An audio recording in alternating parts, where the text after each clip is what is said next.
Ninth को देखते हैं। A man throws ball with same speed vertically upward, one after the other, at an interval of 2 seconds. What should be the speed throw so that more than two balls are in air at any two time? तो देखिए इसको देखिए। ऐसे मान लेते हैं इसको फेंका गया, 2 सेकंड में इसको यहां पहुंच जाना है। 2 सेकंड में होता है upward one after the other at an interval of 2 second.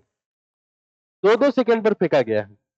मान लेते हैं कि एक यहां से फेंका और यहां आ गया, तो दूसरा आपने फेंका, तो हमेशा एक हवा में रहेगा। अगर मान लेते हैं ऐसा किया आपने, तो हमेशा एक हवा में रहेगा। रहेगा कि नहीं रहेगा? हाँ या ना? ठीक है, तो इसके लिए आपको क्या करना पड़ेगा? 2 equals to 2u by g, u equals to ji.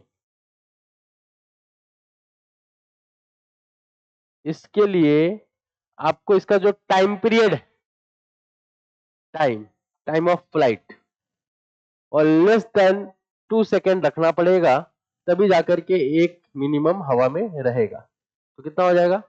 2u by ji less than 2, 2 से 2 खत्म। u को क्या करना पड़ेगा? g से छोट टाइम को, एक सेकंड उल्टा लिख दिया मैंने, टाइम ऑफ फ्लाइट को ग्रेटर देन 2 सेकेंड रहना पड़ेगा, ठीक है, तब जाकर के कम से कम एक जो है ना, time of flight greater than 2 second रहना पड़ेगा, तब जाकर के एक कम से कम हवा में दिखेगा हमेशा। तो 2u by G greater than 2, 2 से 2 खत्म, u ग्रेटर देन जी। लेकिन 2 की बात किया है इसमें,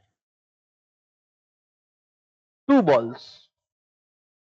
इसका मतलब यह है कि एक यहां है तो दूसरा फेंक दो, मतलब कि टाइम ऑफ फ्लाइट नहीं, टाइम ऑफ एसेंट को ग्रेटर देन होना पड़ेगा,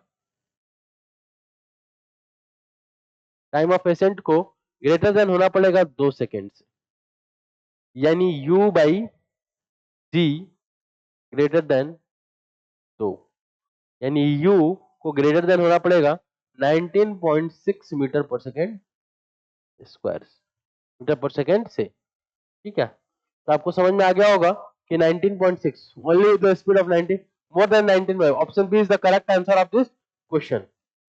ठीक है, 9 का कौन सा हो गया? बी।